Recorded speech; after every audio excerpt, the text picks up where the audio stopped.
hal yang seorang muslim itu hendaknya dia perhatikan, jangan sampai dia terjatuh di dalamnya, yang dengannya dia akan mengerjakannya atau semisalnya.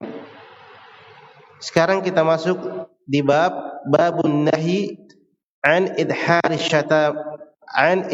syamatah bil muslim.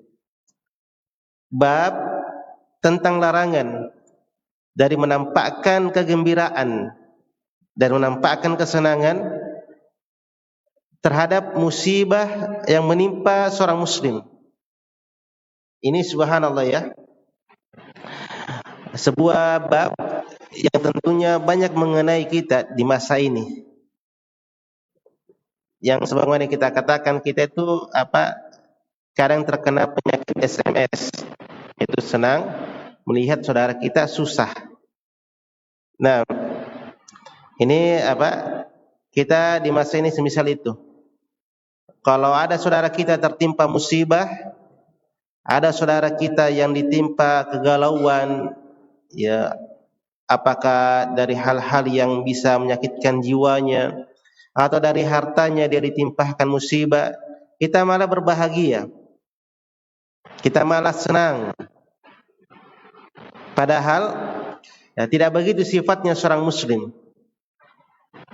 Makanya di antara sifatnya seorang muslim, sebagaimana kata Allah Subhanahu wa taala, yang Imam An-Nawawi rahimahullah taala menyebutkan di dalam babnya ini, nah, tentang sifatnya seorang muslim yang seharusnya adalah innamal mu'minuna ikhwah waslihu baina akhwaikum. Seorang muslim itu, seorang beriman itu, atau hanyalah orang-orang beriman itu, mereka bersaudara. Mereka bersaudara. Artinya ketika dikatakan kita saudara dengan muslim yang lainnya, saudara dengan mukmin yang lainnya, maka ketika saudara kita tertimpa musibah, kita juga merasakan sakit, kita juga merasakan sedih, kita juga merasakan kegelisahan. Karena apa? Digambarkan bahwa seorang mukmin itu adalah bersaudara. Sebagaimana kalau kita melihat saudara kita sakit, maka kita juga bersedih. Dan ini penggambarannya di dalam sebuah hadis, ya. Bosnya seorang muslim itu, kalau saudaranya tertimpa sakit, dia juga merasakannya. Bukan malah sebaliknya. Bukan malah sebaliknya. Dia berbahagia, dia senang, ya. Karena Allah katakan innama al-mu'minun, hanyalah seorang beriman itu ikhwah. Jadi kita sandarkan bagaimana sifat persaudaraan itu. Kemudian Imam An-Nawawi rahimahullah menyebutkan sebuah ayat juga. Innal ladzina yuhibbuna an tashi'a al-fahisha fil ladzina amanu lahum 'adzabun alimun fid dunya wal akhirah. Ini lebih jelas bahayanya, dampak buruknya ketika kita senang melihat saudara kita tertimpa musibah, kita menari-nari di atas penderitaannya saudara kita, ya. Ya, ini kata Allah, sesungguhnya mereka-mereka yang cinta, yang suka, dia senang ketika dia suka ketika sebuah perbuatan fahisyah itu tersebar di tengah orang-orang beriman. Jadi kalau ada orang yang senang atau ada orang ditimpa musibah, ada orang-orang senang, alhamdulillah, bahkan dia ucapkan alhamdulillah, ya subhanallah, dia puji Allah. Dia senang lihat saudaranya menderita. Ya. Maka apa kata Allah? Lahum adzabun alim. Maka mereka ini mendapatkan azab yang sangat pedih. Bukan adab yang sekedar adab biasa, tapi adab yang sangat pedih. Kita ketahui siksanya Allah itu bukan main-main. Beda dengan siksaan yang bersumber dari manusia, kadang bisa kita tahan. Tetapi kalau dari Allah Subhanahu wa taala, tidak ada yang bisa menahan adab Allah dari kepedihannya, dari kedahsyatannya. Tidak ada yang bisa. fid dunya, di dunia. Ini subhanallah ya. Jadi dua kita rasakan di kehidupan dunia dan di kehidupan akhirat. Di kehidupan dunia dan kehidupan akhirat. Nah, jadi ikhwan dan jamaah salat maghrib rahimani wa rahimakumullah. Maka dua ayat tadi menjelaskan kepada kita tentang bagaimana seharusnya kita bersikap terhadap apa? Saudara kita yang ditimpa musibah, ditimpa kesulitan. Dan bagaimana kita memperingatkan diri kita agar kita tidak berbahagia di atas penderitaannya orang lain. Ya, penderitaannya orang lain itu atau musibah yang menimpa saudara kita muslim itu umum. Apakah dari perkara agamanya? Ya, karena kadang saudara kita itu tadinya semangat di dalam belajar, di dalam beribadah, semangat. Tiba-tiba syaitan mengalahkan dia. Sehingga dia pun mulai futur, mulai menjauh dari kawan-kawan soli, bahkan tidak dilihat lagi dari apa? Dari tempat-tempat ketaatan. Tatkala ada orang semisal ini dan kawan-kawannya menertawainya, bahkan mencelanya, bahkan dia berbahagia, seolah-olah apa? Dia adalah saingan. Ini masuk padanya, ya, hal yang terlarang. Bahkan seharusnya seorang itu apa? Meminta al-afiyah, penjagaan, keselamatan, agar kita tidak ditimpa misal itu. Bahkan kita meminta at-taufiq wasyadat, yakni meminta taufik kepada Allah dan kekokohan ya pada perkara agama kita dan kepada saudara kita. Kita doakan hadahullah, semoga Allah kembali memberikan hidayah kepadanya. Masuk juga pada perkara dunianya dan fisiknya misalnya. Ya. Ketika dia tadinya orang kaya, orang memiliki kemapanan dia, tiba-tiba jatuh bangkrut, langsung kita berbahagia, senang. Alhamdulillah, tidak ada musinganku. Ini apa? Tidak dibenarkan. Tidak dibenarkan. Wa an Wathila bin al-Asqa radhiyallahu anhu qala Rasulullah sallallahu alaihi wasallam la tudhiris syamatah li akhika farhamhu Allah wa yabtalika. Naam. Walaupun ya dari segi kedudukan hadis ini itu ada kelemahan. Hadis ini diriwayatkan oleh Imam At-Tirmidzi, tetapi seorang ulama di masa kini yaitu Imam Al-Albani rahimahullah taala menyebutkan hadis ini di dalam kitabnya apa? Dhaiful Jami'. Nah, kitab yang mengumpulkan hadis-hadis dhaif. Salah satunya hadis ini. Nah, hanya saja maknanya itu benar. Maknanya benar. Di mana kata Rasulullah di sini, janganlah engkau menampakkan kesenangan, kebahagiaan kepada saudaramu ketika dia ditimpa musibah. Itu asyamat, yaitu senang melihat saudara kita di dalam kesulitan, berbahagia ketika saudara kita ditimpa musibah. Apa efeknya? Apa bahayanya? Karena bisa jadi Allah Subhanahu wa taala merahmati dia, memberikan rahmat kepadanya, kembali dia sehat, kembali dia istiqomah, kembali dia bagus dunianya. Wa yabtalika, dan hal yang semisalnya tadi menimpa saudara engkau kembali kepadamu. Itu engkau diuji juga dengannya. Engkau diuji juga dengannya. Ini, maka itu di dalam agama kita, hadirin sekalian rahimani wa rahimakumullah, dilarang menertawai apa yang menimpa saudara kita dari keburukan, dari kejelekan, apakah pada perkara agamanya atau pada perkara dunianya.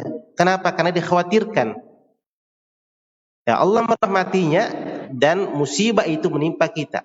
Kita yang langsung jadi malas belajar, kita yang langsung jadi malas datang sholat berjamaah atau semisalnya. Nah, tetapi apa yang harus kita lakukan? Itu tadi, kita doakan untuk kita dan untuk saudara kita. Ya. Allahumma a'tini afiyah. Ya Allah, berikan kepada al-afiyah, keselamatan, penjagaan. Ya. Allahumma a'tihu taufik wasyadad. Ya Allah, berikanlah kepadanya dia taufik dan kekokohan di dalam agama. Atau semisalnya dari doa-doa. Bukan malah kita apa? Kita menertawainya. Nah, mengapa jamaah sekalian rahimani wa rahimakumullah? Sebab ini yang kita katakan tadi. Nah, bahwasanya mengkhawatirkan sekali kalau ada musibah menimpa saudara kita itu bisa kembali kepada kita. Oleh karena itu yang wajib bagi seorang muslim tidak berbahagia terhadap saudaranya muslim. Ya, apabila dia ditimpa, dia melihat sungguh saudara yang telah ditimpa sesuatu, maka yang pertama dia lakukan adalah berusaha menyabarkan dia, melembutkan dia. Kemudian dia doakan kebaikan-kebaikan. Ya, dia minta al-afiyah. Nah, dia minta al-afiyah. Kemudian ya, kalau kita tertawa juga, kita berbahagia, maka kita kemanakan ayat-ayat yang kita bacakan tadi. Innamal mu'minuna ikhwah. Ya, hanyalah seorang mukmin itu adalah bersaudara. Dan kita kemanakan ayat ancaman tadi. Bahwasanya apa? Lahum adabun fid dunya, lahum adabun alim fid dunya wal akhirah. Bagi mereka adab yang sangat pedih di dunia dan di akhirat. Ini jamaah sekalian tentang bab ini. Itu bab nahi an idharis syamatah bil muslim. Larangan dari menampakkan kesenangan, kebahagiaan kepada seorang muslim tatkala dia ditimpa musibah. Nah, kemudian kata Imam Nawawi di kelanjutan kalimatnya, wa fil babi hadits Abi Hurairah as-sabiq fi babi tajassus kullu muslim ala muslim haramun al-hadits. Nah, ini ya semakin menguatkan kepada kita bahwasanya seorang muslim dan terhadap muslim lainnya adalah haram. Itu dilarang melanggar. Terjaga saudara kita. Salah satunya apa? Kehormatannya. Karena kalau kita tertawa orang-orang yang terjatuh pada musibah, ya kita hancurkan kehormatannya. Kita rendahkan kehormatannya. Nah, kemudian bab berikutnya, bab fi tahrimit ta'ni fil ansabi thabitah fi zahir syar'i. Bab haramnya mencela nasab pada apa yang telah sabit, dan yang nampak pada pembahasan syariat. Nah, jadi secara umum kita dilarang dari apa? Mencela nasabnya seseorang, asal usulnya. Kita dilarang. Ya. Kita tidak boleh mencela dari mana asalnya mereka. Apalagi berkaitan tentang kesukuan, tentang apa? Tentang keduniaan. Nah, semisal dia berkata kepada saudaranya, ya. Misal anggaplah engkau mengaku bahwasanya dia adalah bapakmu, ya. Padahal dia bukan bapakmu. Nah, ini diejek-ejek begitu. Atau misalnya bahwasanya engkau dari apa? Dari keturunan ini, dari suku ini. Apa itu suku ini? Ya, tidak bagus dan seterusnya. Ini tidak diperbolehkan, haram hukumnya. Nah, haram hukumnya. Sebagaimana juga telah kita sebutkan di pertemuan sebelumnya. Bisa jadi orang yang kita cela itu lebih daripada kita. Yang kita ejek lebih mulia dibanding kita. Nah, lebih mulia dibanding kita. Taib. Kata Imam An-Nawawi rahimahullah, walladzina yu'duna al-mu'minin wal mu'minat bighairi maktasabu faqad ihtamalu buhtanan wa itsman mubina. Jadi ini ayat sudah sangat banyak berlalu ya, pada pembahasan sebelum-sebelumnya. Karena cakupannya luas. Mencela nasab itu masuk pada makna mengganggu orang-orang beriman. Masuk pada menjatuhkan kehormatan mereka, dan itu adalah keharaman. Dia masuk pada bab ini, itu mendatangkan gangguan kepada seseorang. Nah,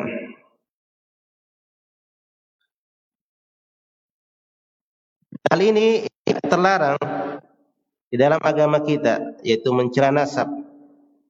Di mana kata Rasulullah SAW yang Imam An-Nawawi membawakan sebuah hadis, wa Abi Hurairah radhiyallahu taala anhu, qala Rasulullah sallallahu alaihi wasallam, isnatani fin nas huma bihim kufrun, at-ta'nu fin nasab wan niyahatu 'alal mayyit. Di ayatnya yang tadi kita katakan, walladzina yudunal mu'minina wal mu'minat bighairi maktasabu, dan orang-orang yang mereka itu mengganggu orang-orang beriman dan wanita-wanita beriman tanpa apa yang mereka usahakan, itu tidak ada sebabnya, maka sungguh dia telah memikul ya dosa atau semisalnya. Nah, kemudian yang kedua adalah waniyahatu 'alal mayyit. Waniyahatu 'alal mayyit. Yang pertama, itu mencela pada nasab. Ini kata Rasulullah sallallahu alaihi wasallam, ya, laisa minna man latamal hudud. Bukan dari kami siapa yang menampar pipinya, fasyaqqal jiyub, dan merobek-robek kantongnya, wada'a bid'awal jahiliyah, dan memanggil dengan panggilan-panggilan jahiliyah. Maksudnya panggilan-panggilan nasabiyah, seperti ada ada kejadian misalnya, ya. Maka langsung mereka saling baku panggil dengan suku dengan satu kabilah. Ya, suku ini ayo sini, kita diserang ini. Nah, suku yang lain ayo sini juga kita lawan. Saling baku panggil suku-suku. Ini namanya asabiyah, fanatik kepada kesukuan. Fanatik kepada kesukuan, dan ini yang tidak boleh. Karena efeknya akan menjadikan kaum muslimin berpecah. Dan ini diingat sudah jauh-jauh waktu Rasulullah SAW tegur orang-orang semisal ini. Ketika terjadi pertikaian antara dua orang sahabat, satu sahabat memanggil kabilahnya, satu sukunya bahasanya, satu lagi memanggil satu sukunya juga, sehingga hampir terjadi pertempuran di antara kaum muslimin. Maka Nabi ingatkan, ini adalah panggilan-panggilan jahiliyah, perbuatan jahiliyah. Kalau sudah disifatkan sesuatu tentang kejahilian, ini juga sama. Ya, amalan yang tidak bagus, amalan yang haram. Nah, yang kata Nabi tadi di sini, maka kafirnya di sini kafir yang betul-betul kafir, keluar dari Islam, karena telah menghalalkan sesuatu apa yang Allah haramkan. Nah, tetapi kalau dia lakukan karena ketidaktahuan, ya, maka kekafirannya sini pada makna murtakibul fil kabair, dia jatuh pada dosa-dosa besar. Dia jatuh pada dosa-dosa besar. Jadi jauhkan sifat-sifat fanatik. Fanatik itu hanya kepada Allah dan Rasulnya. Kalau Allah dan Rasulnya sudah dicela, sudah dihina, di sini kaum muslimin bersatu. Bukan pada kesukuan, bukan pada person.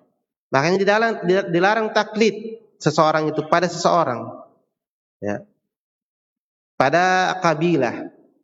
Nah, karena ini juga yang membinasakan orang-orang sebelum kita, terlalu berlebihan kepada satu kelompok misalnya, kepada satu panutan. Kata Rasulullah, iyyakum al-ghulu, fa inna ahlakal ladzina man kana qablakum al-ghulu fid din. Ya. Jadi pada perkara apapun kalau kita terlalu fanatik, ya, terlalu istilahnya senang kelompok-kelompok yang seolah-olah itu yang paling benar kelompoknya, maka ini adalah terlarang. Baik. Ini adalah terlarang. Tetapi kalau betul-betul dia di atas sunnah, tidak ada meragukan dua sumber ini dalam paling benarnya, maka disitulah kita berpijak.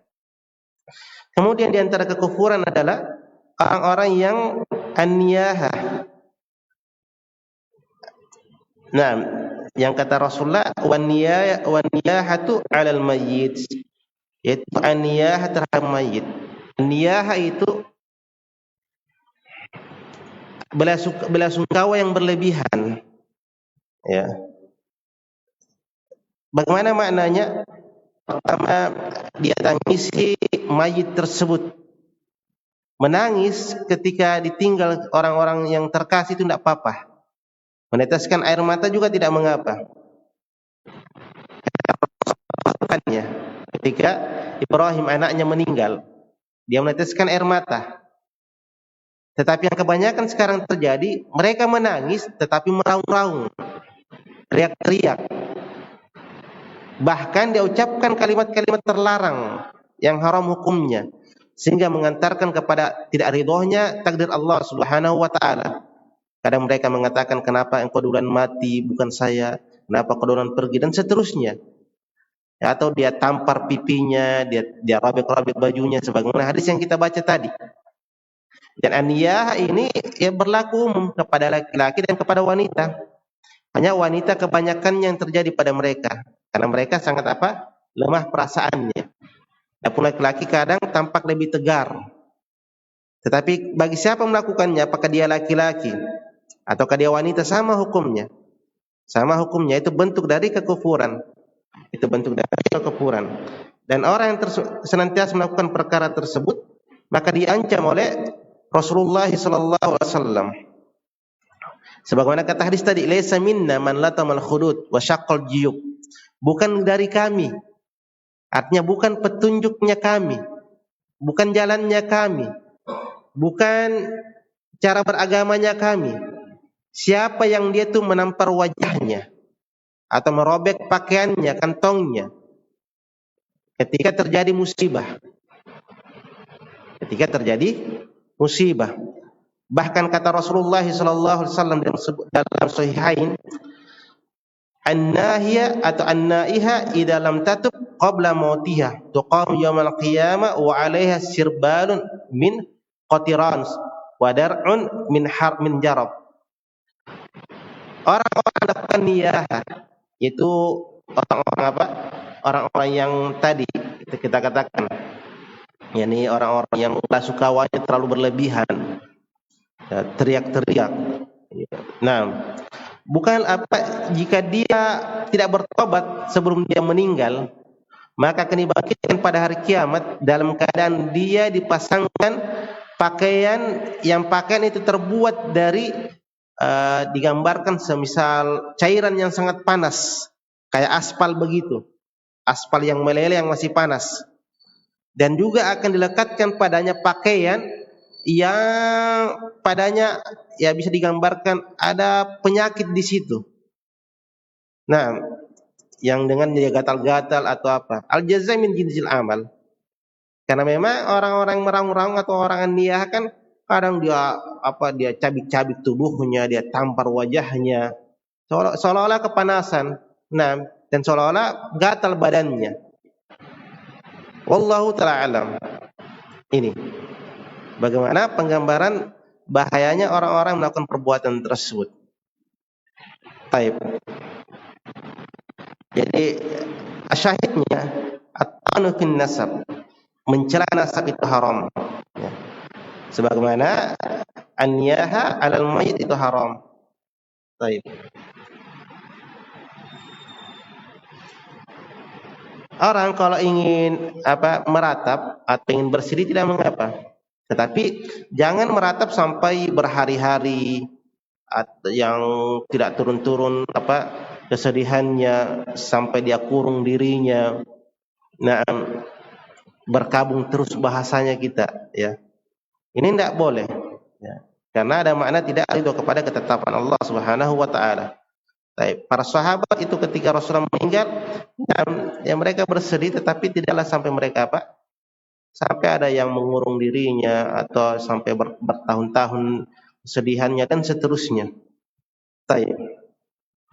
Dan di antara faedah yang perlu kita pahami masih berkaitan tentang pembahasan mayit, ya, takziah itu adalah hal yang diperbolehkan. Tetapi takziah itu bukan sebagaimana apa yang tersebar di masa sekarang, yang menyiapkan yang tuan rumah bikin acara besar-besaran, sudah ditimpa musibah, dia lagi yang dibebankan membuat acara, harus potong ini potong itu, maka semakin bertambah musibahnya. Diriwayatkan dari Imam Ahmad, dari seorang sahabat Jarir bin Abdullah, dia berkata, kunna na'uddu al-ijtima'a ila ahli al-mayyit wa sani'at at-ta'am ba'da dafni min niyah. Bahwasanya kami memandang berkumpul-kumpulnya seseorang di kediaman si mayit dan membuatnya makanan bagi keluarga yang ditinggal. Jadi keluarga yang ditinggal membuat makanan untuk tamu-tamu tersebut. Maka ini kami menganggap itu bagian dari an-niyaha. Jadi kalau itu bagian dari an-niyaha, maka sama tadi hadisnya, yaitu akan diancam dengan dipakaikan pakaian-pakaian yang penuh dengan siksa. Jadi ini menggambarkan kepada kita apa yang terjadi di tengah masyarakat itu menyelisih sunnah. Ya. Tidak mengapa orang-orang berkumpul, tetapi pada artinya bukan semisal sekarang ini dibuatkan makanan, dijamu, ya. Ini memberatkan orang-orang orang-orang yang telah ditinggal. Kalau tamu dari jauh, keluarga dari jauh, dia menginap di rumah yang meninggal, maka tidak mengapa karena dia tamu. Jadi dijamu dari rumah tersebut. Tetapi kalau keluarga tetangga-tetangga yang datang hanya kumpul-kumpul, itu pun kumpul-kumpulnya hanya cerita dan seterusnya. Nah, tidak memberikan, tidak membesarkan hati si mayit, hati yang ditinggal. Nah, ini masuk pada an-niyahah. Wallahu taala alam.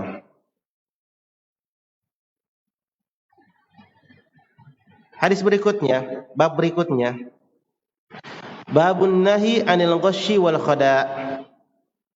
Bab dari terlarangnya menipu dan curang.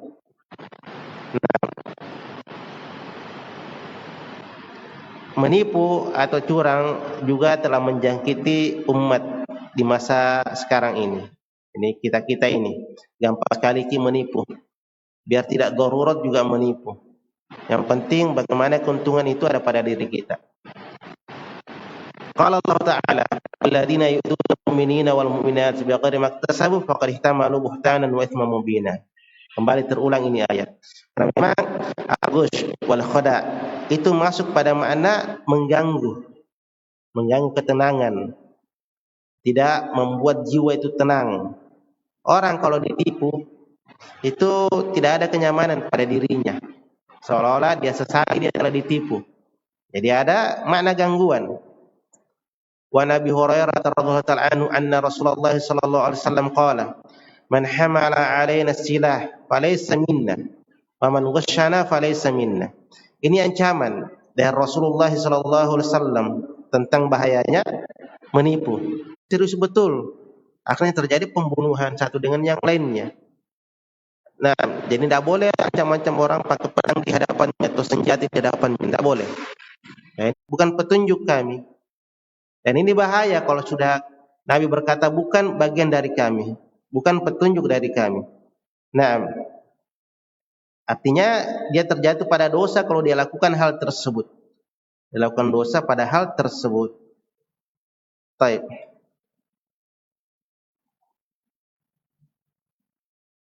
Kemudian ya, di hadis berikutnya di bab ini, wa fi riwayatin lahu anna Rasulullah sallallahu alaihi wasallam marra ala subratit ta'am. Pada sebuah riwayat bahwasanya Rasulullah sallallahu alaihi wasallam melewati seorang penjual. Nah, yang di mana ada istilahnya karung begitu atau semisalnya lah. Yang karung itu dipakai untuk menyimpan jualan. Apakah karung itu berisi buah-buah misalnya, ya langsat kayak misalnya, atau semisalnya yang dari pembuka. yang bisa dimakan atau makanan yang lainnya. Kemudian Nabi fa'adakhala yadahu fiha, maka Nabi mencelupkan tangannya di dalam tempat jualan itu, di dalam tempat buah-buahan itu. Fanalat asabi'uhu balalan, dan ternyata subhanallah Allah memberikan ilham, atau tiba-tiba Allah menjadikan tangan Nabi itu menyentuh sesuatu yang basah di dalam tempat makanan itu atau tempat jualan itu. Taib. Faqala, maka Nabi berkata, "Ma hadza ya sahibat ta'am?" Apa ini wahai sahibat ta'am? Jadi penggambarannya, anggaplah saya kasih contoh. Dia jual langsat misalnya. Yang nampak di atas segar-segar semua. Segar-segar semua. Kayak enak semua. Tetapi di tengahnya bonyo-bonyoki. Ya. Di tengahnya itu keranjang atau karung bonyo-bonyoki. Dan dia sembunyi. Nah, maka Nabi tiba-tiba dia celupkan tangannya ke dalam. Dia dapati, oh ternyata ini tengahnya makanan, ini tidak bagus, rusak. Maka dia berkata, kenapa ini wahai pemilik makanan? Maka kata orang ini, qala ashabathu sama'u ya Rasulullah. Hujan menimpahnya, artinya dia habis dikena hujan, wahai Rasulullah. Qala afala ja'altahu fawqa at-ta'am hatta yarahu an-nas. Man ghasyana falaysa minna. Kenapa engkau tidak meletakkan dia di atas agar orang melihatnya? Maka Nabi menutup, siapa yang menipu kami bukan bagian dari kami. Nah, ini juga sama ya, umum. Seperti penjual durian sekarang ini. Dah kala aja yang dah sembunyi yang bonyok-bonyoknya di dalam, yang digigit ulat. Yang kelihatan segar-segar semua. Ini sama. Dia sembunyi sesuatu yang tidak bagus. Maka ini masuk pada makna menipu. Masuk pada makna menipu, ya. Seharusnya kan yang digigit ulat dia kasih keluar, kalau dia kasih di atas kelihatan, dan seterusnya. Sama kalau jual langsat, rambutan, nah, atau makanan-makanan yang lain, ya. Atau dari, biar bukan makanan, biar dari sepatu misalnya, kalau ada cacat misalnya, sudah robek, atau tas atau pakaian, dia sebutkan kepada orang, bosnya ini ada cacatnya, saya kasih kurangkan saja harganya. Bukan dia sembunyi. Atau barang-barang expired yang sudah kadaluarsa, dia tidak bilang, ya, supaya tidak rugi. Ini masuk semua. Jadi kejujuran di dalam menjual itu ada keberkahan. Dan kejujuran di dalam segala hal membawa kemujuran insyaAllah. Karena jaminannya surga orang-orang jujur. Tetapi siapa yang berdusta, yang menipu, kata Nabi, falaysa minna, bukan golongan dari kami. Nah,